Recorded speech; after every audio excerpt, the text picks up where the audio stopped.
Bueno, vamos a hablar un poco del tema del momento, que es la reestructuración de deuda argentina y los acuerdos, ¿no? El tema holdout o fondos buitre, como se está llamando. Bueno, para ir arrancando, Douglas, ¿cuál es el alcance del acuerdo que Argentina estaría firmando en estos días? Y bueno, y también como segunda pregunta, si es uno o varios acuerdos, ¿no? Bueno, Argentina ya firmó a título privado con los principales fondos holdouts un acuerdo por el cual, sujeto a ciertas condiciones, se estarían levantando las restricciones que hoy pesan sobre la Argentina, medidas cautelares que le impiden a la Argentina pagar a los demás bonistas que habían entrado en los canjes de 2005 y 2010 y por el otro lado hacer emisiones de deuda externa. Las condiciones que se requieren cumplir para que esto se haga efectivo es que el Congreso derogue las prohibiciones que surgían de la ley Cerrojo y la ley de pago soberano, de tal forma que se puedan hacer acuerdos distintos con los holdouts de los acuerdos que se hicieron con aquellos que aceptaron el canje, y por el otro lado que la Cámara de Apelaciones de Nueva York, que está entendiendo en el tema de las resoluciones del juez Griesa, que se fue de primera instancia de la Corte en Nueva York, reenvíe o acepte la postura del juez en términos de conceder, levantar las medidas cautelares si todo esto se arregla. Y por último, lo más importante tal vez, el pago. Claro. Si se efectúa el pago, conjuntamente entonces con la desaparición de las limitaciones de la ley Cerrojo y el fallo de la Cámara concediendo la posibilidad de que esto se lleve adelante, es decir, que Griesa pueda resolver el tema como lo propone, estaría todo terminado como para que haya un acuerdo con la mayor cantidad de fondos en este momento que no entraron en los acuerdos previos. Bueno, y la última parte de tu respuesta me da pie para preguntarte qué pasaría con el bonista que no entre en estos acuerdos, ¿no? Bueno, la Corte no puede obligar a los bonistas que no estén de acuerdo a aceptarlo, pero se encontrarían en dificultades porque si se levantan las cautelares, que ha sido básicamente el único resquicio que han tenido los holdouts para poder presionar a Argentina, si se levanta eso, entonces van a estar en una posición muy debilitada. Por lo tanto, lo esperable es que, una cuestión de tiempo, aquellos que no han aceptado terminen aceptando condiciones similares a estas o parecidas. El tiempo tampoco juega sin las cautelares que los beneficiaba y que presionaban a la Argentina, el tiempo empieza a jugar en contra de ellos. Okay. Y estos acuerdos, eventualmente aprobados también por el Congreso, ¿permitiría salir del default a Argentina? Sí, Argentina en realidad técnicamente solamente está en un default selectivo. Tiene una muy baja calificación de riesgo internacional, precisamente por el estado en el que se encuentra y por la dificultad que tiene de acceder a nuevos créditos, y por el otro lado, en relación con el canje, se encuentra en default selectivo o en default restrictivo, según la calificadora de la denominación, que significa que en esa particular obligación Argentina no ha cumplido. Entonces, si se levantan estas restricciones, Argentina va a poder pagarle a todos aquellos que habían entrado en el canje y entonces se levantaría obviamente la declaración de default específico. Y probablemente todo implique que se va a reanalizar la calificación soberana para todas las deudas argentinas. ¿Sí? Sería una muy buena noticia desde el punto de vista financiero. Vos hacías referencia recién a la Cámara de Apelaciones de Nueva York. ¿La reciente decisión de la Cámara podría tener algún efecto sobre estos acuerdos? Sí, porque el expediente ha llegado ahora a la Cámara nuevamente, tanto por una apelación a Argentina como por una apelación de algunos holdouts, y entonces la Cámara podría llegar a, entendiendo del tema, podría llegar a decir que las atribuciones del juez Griesa en cuanto a la posibilidad de levantar las cautelares, injunctions en inglés, serían limitadas. Y que él, una vez que dicta las cautelares en beneficio de los holdouts, no puede él per se, inaudita parte, ir sobre su propio fallo y levantarla. El juez ha dicho y ha citado jurisprudencia suficiente como para demostrar que hay antecedentes numerosos que le conceden a la Corte, al juez, facultades discrecionales muy amplias. Entonces, he de suponer que de una forma u otra nada se va a interponer en la solución final del asunto, sea con una resolución levemente modificatoria de la Cámara o con que el expediente sea reenviado nuevamente a primera instancia para que se decida. Todo pareciera encaminado a una solución del tema de los holdouts y del default. Básicamente porque no le conviene a ninguna de las dos partes. Están todos un poco cansados. Argentina no puede pagar y no puede acceder a nuevo crédito. Está con muy bajo nivel de reservas. Sabemos que los tres candidatos presidenciales pensaban de alguna forma u otra negociar, llegar a un arreglo para levantar el default. Y por el otro lado, los holdouts han podido impedir, han dificultado la situación de Argentina, han impedido que pague a aquellos que entraron en el canje, es decir, aquellos que decidieron no ser holdouts, sino entrar en el canje, pero no ha cobrado. Entonces todos parecieran encaminados a llegar a un arreglo, y el arreglo parece bastante razonable dependiendo del ángulo de que se mire. Lo relativo, hace un tiempo atrás estuvo muy en boga lo relativo a la cláusula Rufo y su fecha de vencimiento. Hoy habría posibilidades de invocarla, ¿no? Lo relativo al pari passu, ¿cómo quedaría la posible invocación de esos argumentos?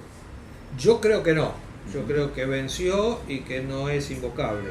Pero para de todas formas mencionar algunas teorías, algunos dicen que la sucesión de normas que se dictaron desde la ley Cerrojo a la ley de pago soberano facultaría a algún holdout que no quiera arreglar a considerar que la cláusula sigue vigente por imperio de esa legislación a la que se podría acoger aquel que demande.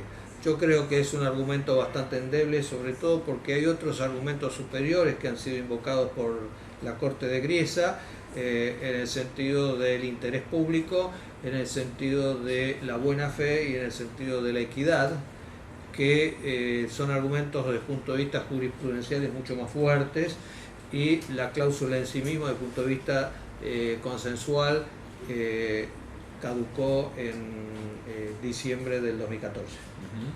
Y la reciente declaración de principios sobre la estructuración de deuda soberana en el marco de ONU, después aprobadas por el Congreso argentino, ¿tendría algún impacto o influiría en algo sobre estos posibles acuerdos que pasen por el Congreso argentino? No, yo creo que no tiene ningún impacto. Obviamente es un poco irónico que Argentina, que promovió esa determinación, en este momento esté tratando de llegar a un arreglo, pero no es contradictorio, porque en realidad la idea es intentar arreglos. Simplemente la cláusula en sí misma apuntaba a ciertos beneficios de tener alguna suerte de protocolo hacia el futuro para lo que puedan ser los arreglos de deuda soberana, ya que no existe una ley internacional de concursos, porque es una facultad de cada uno de los países y sería intervenir en la soberanía de cada uno. Lo que hay es una sugerencia por parte del mundo jurídico y la comunidad internacional de apuntar, aprovechando las enseñanzas de este juicio, a apuntar a resolver algunos temas en común, tener un protocolo en común. Así que el principio en sí mismo no decae, pero no tiene ninguna aplicabilidad o imperio jurídico. Douglas, si bien adelantaste ya algo en relación con la pregunta que se viene, quería preguntarte qué le permite a Argentina en términos de acceso a financiamiento, este acuerdo, estos posibles acuerdos, ¿no? Bueno, hasta ahora Argentina estaba trabada en la posibilidad de acceder a los mercados internacionales de deuda bajo la resolución que dictó el juez Griesa. Desde 2012 en adelante dictó una serie de fallos que tenían que ver con la imposibilidad de asistir a la Argentina para conseguir dinero por parte de las entidades financieras internacionales. Eso implicaba restricciones muy fuertes para el acceso, y dificultó entonces la situación de Argentina y de su crédito externo. El llegar a un arreglo implica que se levantan todas las restricciones derivadas de esa resolución y Argentina va a poder acceder al crédito internacional. Es un buen momento porque soplan vientos favorables en términos de la visión del mundo sobre los cambios que está emprendiendo Argentina. Y si bien no son los momentos tan buenos como los que se vivieron en el periodo 2010 hasta la fecha, con tasas de interés mucho más bajas y mucho más disponibilidad de crédito, sigue siendo un buen escenario para un país que tiene un nivel de endeudamiento relativamente bajo. Y entonces para el mercado internacional también resulta apetecible venir y prestarle a la Argentina. Pero obviamente, como ha ocurrido en otras oportunidades, Argentina tendrá que ser cuidadosa en el manejo del crédito, tratando de no abusar y de utilizarlo en proyectos que impliquen una generación lo suficientemente buena y de rentabilidad económica y social como para que el mismo proyecto repague las deudas. Ahora, de todas formas, los países no cancelan sus deudas, sino que mantienen un nivel de endeudamiento relativamente estable en el mundo, solamente pagan los servicios de intereses y aplican los fondos que toman de los mercados internacionales para distintos proyectos. Así que no se trata de que un país tenga que cancelar sus deudas, ni tampoco que las tenga que elevar exageradamente, sino que se maneje con un nivel de endeudamiento que le permita cumplir con sus necesidades de mejora tecnológica, de mejora de competitividad, para lo cual, por ejemplo, hay sin número de proyectos de infraestructura que pueden ser apetecibles para el país y también para inversores externos. Una vez que se levanten las restricciones, Argentina se va a encontrar en una buena situación para acceder a esos mercados. Y bueno, y una última pregunta está relacionada con esta tremenda experiencia y larga de tantos años. ¿Cómo la podría capitalizar Argentina al momento de futuras colocaciones de deuda, ¿no? Bueno, yo diría que para todo el mundo es importante notar algo que jurídicamente no parecía ex ante un tema fundamental, y es la apreciación del juez de factores que son subjetivos, como la mala o buena fe y la equidad. El juez fue variando su criterio al principio de los juicios en el periodo 2003-2005, fue muy favorable a apoyar a Argentina para que lograra el canje. Sin embargo, después se empezó a notar que el juez en sus criterios pasaba a ser algo hostil con Argentina y con su posición. En el último fallo, el fallo de febrero del 2016, el juez hace un raconto y lo admite. Y dice que su posición cambió porque notó que Argentina empezaba a actuar, a hacer ofertas de mala fe, trataba de eludir la sentencia y por el otro lado tenía una posición intransigente hacia los holdouts. Por lo tanto, él dice, nos vimos obligados a adoptar nuevas medidas de carácter excepcionales, como fueron estas cautelares que impuso, que fueron las que cambiaron la balanza, porque hasta ese momento los holdouts no habían podido realmente embargar ni hacerse de ningún activo valioso de la Argentina. Cuando llegan esas cautelares, siguen sin poder embargar, pero por lo menos empiezan a molestar, a estorbar la situación financiera argentina, a impedir que Argentina cumpla con otras obligaciones como las del canje, y eso dificultó la situación, el desempeño, la reputación y la calificación de Argentina. El juez da vuelta ahora en la página y dice: las cosas han cambiado, creemos que no hay mala fe, sino todo lo contrario, ahora hay buena fe, intención de arreglar, intención de cancelar, y además es bastante preciso el juez, dice, y esto tiene puesto en términos simples, se denomina Macri. Quiere decir que la Corte valora muchísimo el tema intención, buena fe y equidad, y funda muchísimo su nueva resolución y sus facultades discrecionales en principios de equidad como estos. Otro tema que me parece que es muy importante es que cada vez que se produce una restricción sobre los pagos externos, el país también sufre, no es cuestión de negar la posibilidad de acceder al endeudamiento, sino que como en el sector privado ocurre, hay deuda que es buena y hay deuda que es mala, según cuáles son los términos y condiciones de la deuda y según cuál sea la aplicación. Si se utiliza con una finalidad que no va a generar ninguna rentabilidad, después va a venir el problema de tener que repagarla y la noticia va a ser muy mala, pero no por la deuda en sí mismo, sino por el uso que se le dio.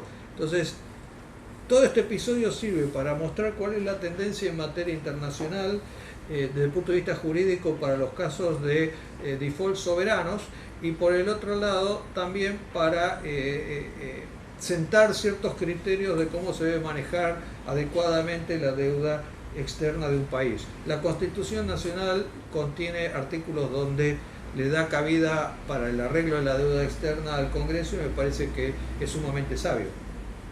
Y no hace falta ahondar demasiado para analizar las palabras de ciertos próceres como Echeverría o como Alberdi o como Avellaneda o como Carlos Pellegrini en relación a cómo se debe manejar la deuda externa de un país, con la finalidad de que su incumplimiento no genere factores negativos en el desempeño interno del país. No son dos cosas separadas, sino están íntimamente ligadas. Hay otras lecciones. Los estados van a tener que reunirse para ver cómo se aplican criterios que tengan que ver con el manejo de las decisiones que tomen los bonistas cuando hay default. Se podrá ser que una pequeña minoría pueda superponerse a los designios de la mayoría cuando se producen estos problemas, aun cuando no existe una cláusula de acción colectiva que lo conceda, o se va a seguir con el criterio actual típico de la jurisdicción de Nueva York, por el cual las minorías tienen derecho a rechazar las ofertas aun cuando haya una mayoría significativa que las haya aceptado. Este es un principio que contraría, por ejemplo, los que se emplean en los concursos privados en todo el mundo. Bueno, ¿es aplicable o no es aplicable un principio del derecho privado a este tipo de situaciones? Yo entiendo que sí, y se debería reflexionar sobre eso. Por otro lado, también en este propio juicio es interesante observar que el juez, que al principio concedió un derecho especial a las minorías porque no arreglaron y porque no había ningún convenio, ninguna cláusula que los obligara a aceptar el canje, en este momento, al levantar las cautelares y favorecer el arreglo, básicamente le está diciendo a todos los que no vayan a arreglar: miren, yo no les puedo obligar a que arreglen, pero tomen en cuenta que a partir de cierta fecha no van a tener más las protecciones anteriores que había previsto esta Corte. Así que todo eso genera precedentes importantísimos para la solución de casos en el futuro. Creo que Argentina, el caso argentino, que no nos debería de hacer sentir cómodos ni alegres, sirve de todas formas para reflexionar y sacar conclusiones hacia el futuro. Bueno, muchísimas gracias, doctor Douglas Elespe, por la presencia y por la claridad de las respuestas. No, un gusto, muchas gracias.